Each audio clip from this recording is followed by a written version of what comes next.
Okay, so we're going to talk a little bit about the stuff you guys learned in the video yesterday with feudalism. Um, After Charlemagne died, his kingdom, his empire was divided up between his four grandsons. They weren't very good at keeping the land under control, and they were always fighting with each other. So what we see is a lot of other countries decide they're going to invade Charlemagne's territory. We have the Muslims that attacked southern Europe and France, the Magyars who settled in the plains of Hungary, but the most devastating attacks came from the Vikings. So the Vikings are the biggest threat at this point. Vikings are Scandinavian warriors who use longboats. Now, the reason why the longboats are important is because it allows them to go in on rivers and get much further in. Most people that attacked had these big boats, and that meant they could only attack on the coast.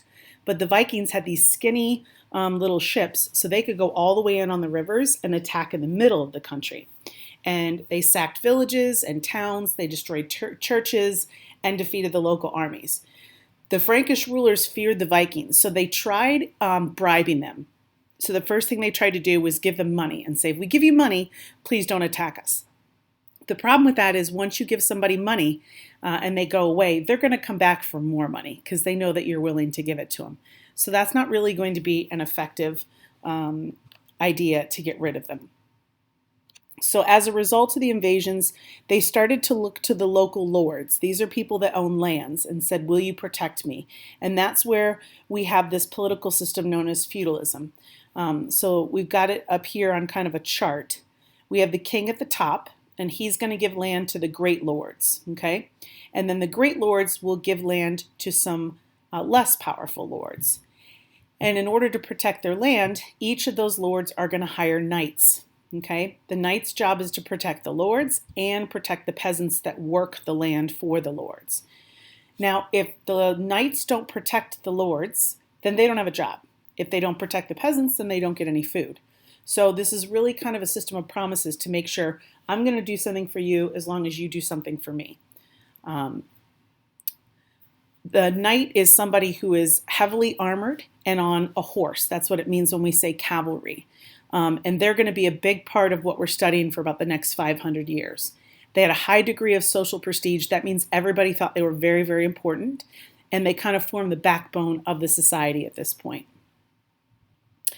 Vassals swear an allegiance to a lord, and in turn the vassal was given a fief. Fief just means land and control of it.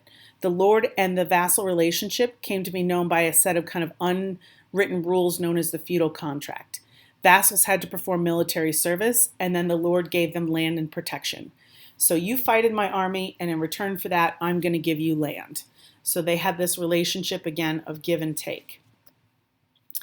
Men and women at that time were guided by a code of ethical behavior and kind of their expectations of their roles.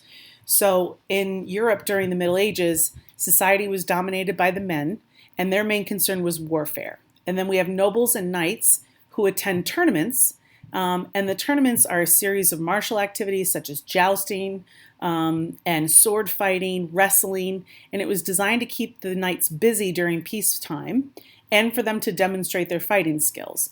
If you didn't give the knights something to do like the tournaments, then they were likely to start fighting with each other. So the tournaments kind of kept them all in line and got them ready for warfare. Now, we know that the church played a big role in this time period, and this idea of chivalry is a code of ethics that the knights were supposed to uphold. So in other words, they were supposed to be, when we say chivalrous, it means they're supposed to be polite, respect women, respect the church, respect the king, and that was like a level of expectation that they had for their knights. The lower class women had very few rights, but aristocratic women or wealthy women had opportunities to play an important role. The woman who ran the castle, the lady of the castle, supervised all of the affairs when her husband was traveling or at war. And so that gave women a little bit more power than we've seen in the past, but not as much as what we have today. So, which of the following was not an invading force in the 9th century? Which group did not attack anybody?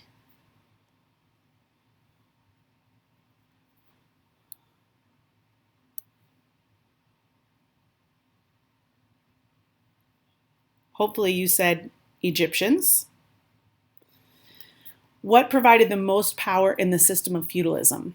Was it religion, land, castles, or money?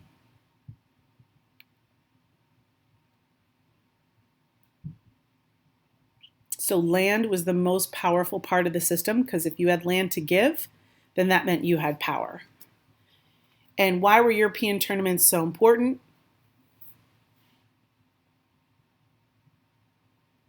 It allowed the European warriors to train and demonstrate their fighting skills.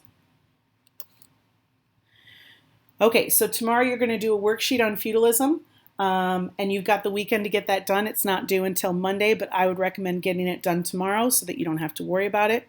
If you have any questions, just make sure you send me an email.